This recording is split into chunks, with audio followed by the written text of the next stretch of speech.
In this video, I'm going to be ranking all of the ice superpowers in Superior by their effectiveness and utility. So let's get to it.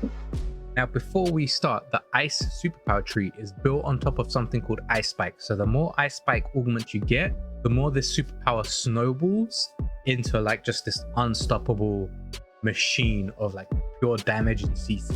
So let's kick things off with the first skill, which is called Aerial Ice. It's a passive skill and it creates ice sheets below you while you're airborne for an empowered jump. Now, like most jumps, I only use them at the start when they become available and you don't have access to a lot of the other superpowers. Since I main Ronin, I'm mainly running and gunning, so I don't need to jump around quite a bit. So I'm going to place it C tier. I think jump skills can go up to B tier if you're playing Nomad or maybe even Murmur. Next up, we have Avalanche. It's a weapon skill and you hurl chunks of ice at your enemies that explode, littering the area with ice spikes. Now, this skill is straight up A tier and it jumps up to S tier once you get a lot of the ice spike augments as well as explosive abilities, like your explosions create ice spikes, they shoot a lightning, it creates lava, and if you get the power-ups where it's like plus 15% explosion damage, this skill can go straight up to S tier. The only thing I don't like about stopping it from being S tier by itself, it's like so you have to hold down the left click and then throw the ball, which is like kind of time consuming, whereas other powers you can just press left click and the effect happens. Next up, we have Brittle. It's a passive skill and enemies take 45% more damage while chilled. This is straight up A tier. Anything that increases your damage to enemies and makes it so you're clearing faster, it's just a straight up good skill. I try and prioritize this all of the time when it comes up, unless there's something better. Next up, we have Chilling Blast. It's a passive skill, and what it does is it calls shotguns to cause chill once a second. This is C tier. Main reason being, if you get a shotgun turret, you can combo this well with the shotgun turret, especially when you have two turrets. Next up, we have Chilling Shot. Precision weapons cause chill once a second. Now, this is D tier. I think it can go up to C tier if you're using, say, Nomad, but for a Ronin, I hardly use precision weapons and I don't use this at all. Next up, we have Chilling Spray. It's a passive and auto weapons have a 20% chance to apply chill. I'm going to place this B tier because I use auto weapons a lot of the time, and auto weapons can combo with your turret. So like your laser turret, your plasma turret, your normal turret, anything that is an auto weapon can have this status effect, so that's why it's above the other two. It's in B tier.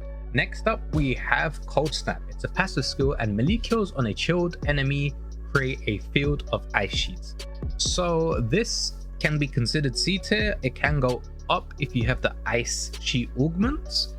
This skill tree is basically all about ice sheets and ice spikes. So the more you can combo both of them, the more you're gonna snowball, no pun intended, but the more damage and the more effective CC and just this epic power tree comes to life.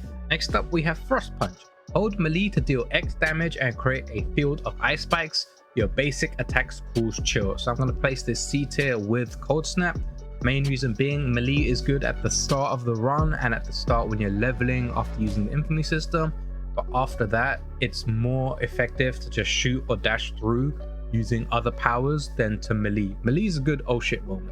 Next up, we have Gigantic Ice Spikes. It's a passive and ice spikes are larger and deal plus 12 damage. But this is going to go B tier. The increased ice spikes are always welcome and plus damage is always welcome. So it's just a overall good skill. Next, we have Hypothermia. Chilled enemies takes X damage per second. This is also B tier. It gives ice damage over time. Now, it's not as good as fire damage over time, but if you combine it with all the other effects that are happening, it's a pretty good skill. Next up, Ice Hands. Now, Ice Hands is a weapon superpower and it chills enemies by shooting cold air from your palms. I have to say, I don't really enjoy this power, and currently there's a bug with this power where the attack is not working properly, the damage is not dealing properly, and there's just, it got introduced and it's quite buggy. So I'm gonna have to place this C tier. If they fix it, it could go up to B. It's not as good as Avalanche as well as some of the other superpowers that you can get with the superpower skill tree, so it's going to be in C tier. Next up, we have Ice Jump. It's a jump skill and it adds an air jump that creates ice spikes and ice sheets below. So this is B tier. Main reason being it has both the ice sheets and the ice spikes in that skill. Next up, we have Ice Overdrive. It's a passive skill, and while Overdrive is active, you create ice spikes and ice sheets, and your Overdrive charges faster, like any Overdrive skill, straight up A tier. Next up, Ice Path Dash. It's a dash skill, and your dash creates ice sheets that speed up allies and chill enemies. So this is going to be B tier because the speed up bonus is nice, the dash is nice, and creating ice sheets and chilling enemies is overall good skill. Next up, we have Ice Spike Frag. It's a passive skill, and explosions create ice spikes. Now this is A tier because this combos with your avalanche, this combos with explosive weapons, this combos with rocket turrets. This skill, any explosion skill, is generally good because I find it has such utility and really good combo effectiveness. Next up, we have Larger Ice Spikes. It's a passive skill, and ice spikes are larger and deal plus damage. So this also goes in B tier, and if you combo all of the ice spikes larger and more damage skills, they all bump up to A tier because it's just a really good combo. Next up, we have Lockdown. It's a passive skill, and when first chilled, the enemy freezes for 2 seconds. So this goes to B tier because it's really good CC and utility. If you know how to use it properly, it could save your life, and overall it's generally just a good skill for crowd control. Next up, we have More Ice Spikes. It's a passive skill, and when you create ice spikes, you create even more. So this is A tier because creating ice spikes and creating more ice spikes is just a combo that is made for this skill tree. So if you combine it with all the other ice spike thingies, it's just a really strong skill. Next up, we have Progressive Chill. It's a passive skill, and chill duration and slow power is increased by 50%. So this is straight up B tier because it combos well with majority of the other skills, and increasing the timing by 50% is always welcome because it gives you more time to reposition, more time to deal damage, and more time to just be launching all those extra ice spikes. Next up, we have Shatter. It's a passive skill, and killing a chilled enemy creates a burst of ice spikes. B tier. Anything that creates ice spikes and combos with all these other ice spike augments is just a godsend. Jumps up to A tier when you have the full combo, full package. Next up, we have Spike Path. It's a passive skill, and your dashes produces ice spikes. This is also B tier. Main reason being you can combo this with other dash skills. So it's not like the dash for like the fire dash where it gives you the dash and the damage.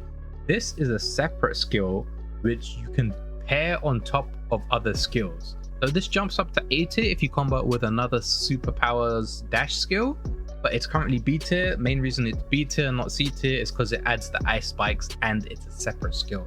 It can be both good and bad, it depends how you look at it. For Ronin, I say it's B tier. Next up, we have Vicious Ice Spikes. It's a passive skill, and ice spikes deal 50% more damage when they erupt from under the enemies. So this is straight up A tier because 50% more damage is always welcome, and most of the time you get ice spikes, it's mainly going to be from underneath the enemy. The only time they might be above the enemy is if you're using the explosion and the explosion creates the ice spikes, but generally everything else is from underneath the enemy. Like if you're dashing, if you're overdriving, it's just extra damage on top of extra damage.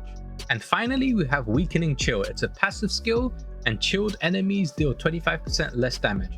So this is going to go C tier. It can go to B tier if you're doing challenge runs and you need that extra boost to make sure the bosses don't kill you. Now you're probably wondering why there's no S tier in the Frost.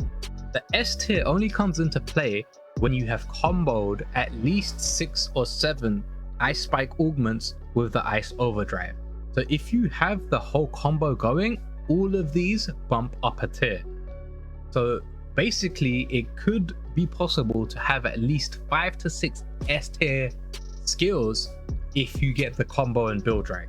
Overall, I think the ice tier is really good crowd control and utility.